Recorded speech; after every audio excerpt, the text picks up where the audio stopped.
बाजार पर एक और दिग्गज एक्सपर्ट का आपको व्यू सुनाते हैं जिनका हमने इंटरव्यू किया आज सुबह सुबह। कुछ बहुत ही अहम चीजें कही हैं कोटक एएमसी के एमडी नीलेश शाह ने।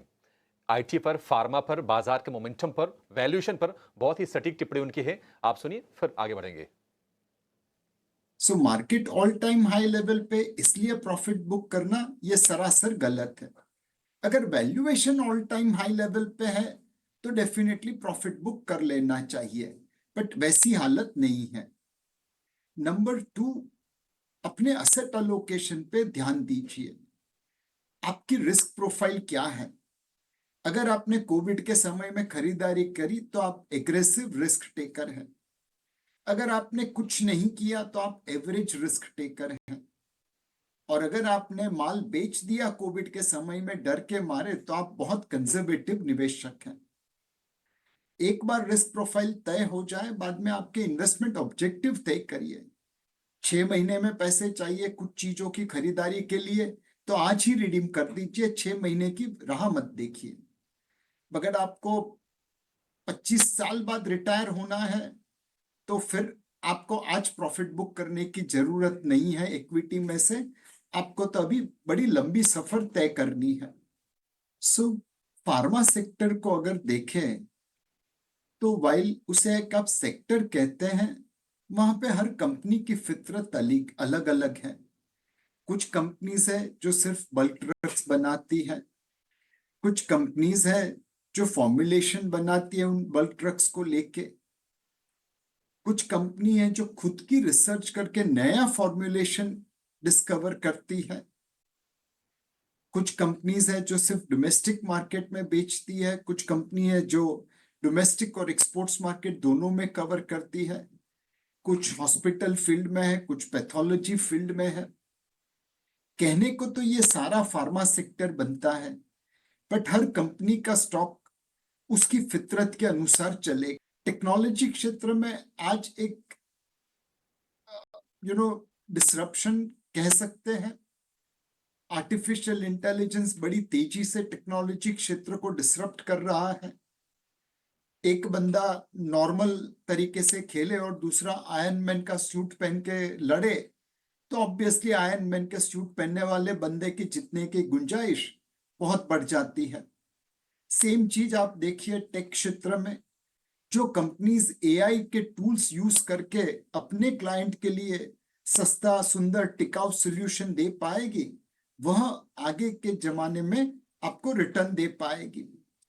टेक में आप बॉटम अप जाइए, फार्मा में आप पोर्टफोलियो अप्रोच करके जाइए।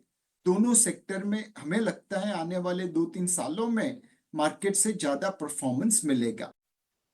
कुछ बैंक है जो एफएमसीजी कंपनी के वैल्यूएशन पे ट्रेड होते हैं। बैंक्स कभी एफएमसीजी कंपनी जितना आरओई नहीं कर पाती, लेकिन फ्लोटिंग स्टॉक 2%, 5%, 7% बाजार में है, इसलिए उनका वैल्यूएशन इतना महंगा है।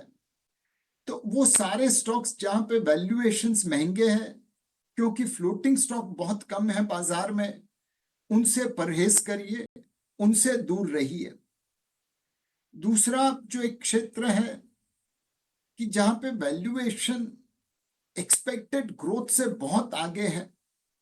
कुछ कंपनीज है जो 2074 के आगे के सिनारियो को डिस्काउंट कर रही है। आने वाले 50 साल में क्या बदलेगा क्या नहीं बदलेगा ये हम आज कैसे अंदाजा लगा पाएंगे।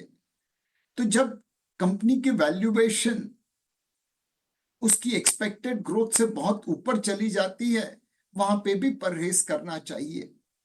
आज कैपिटल गुड्स, इंफ्रास्ट्रक्चर, ये कुछ क्षेत्र है जहां पे हमें इस प्रकार के विरोधाभास देखने को मिल रहे हैं। जुड़ गए हेमांग भाई से एक बार समझ लेते हैं कि आज जिस तरह की तेज़ी बनी है आईटी कंपनीज में, और आज क्यों पिछले 1 महीने में जिस तरह की तेज़ी बनी है, पिछले 15 दिन में जिस तरह की तेज़ी बनी है, क्या करना चाहिए।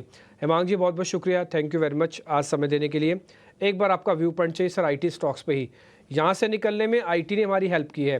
24,200 से 25,000 का पूरा क्रेडिट में से कम 70% मैं क्रेडिट आईटी को दे सकता हूँ, क्योंकि आईटी की बदौलत हम वहाँ पे रुके भी और वहाँ से ऊपर भी आए।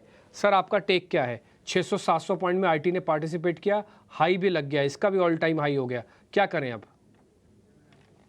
Good afternoon, thanks for having me. ये क्वार्टरली नतीजों के बाद एक चीज बहुत क्लियर थी कि आईटी के अंदर जो स्लोडाउन का फेज था वो खत्म हो चुका है और काफी कंपनीज ने जो आगे की आउटलुक है वो अच्छी दी थी। बीएफएसआई में भी रिवाइवल की बात थी और सेक्टर ने अच्छा किया भी है।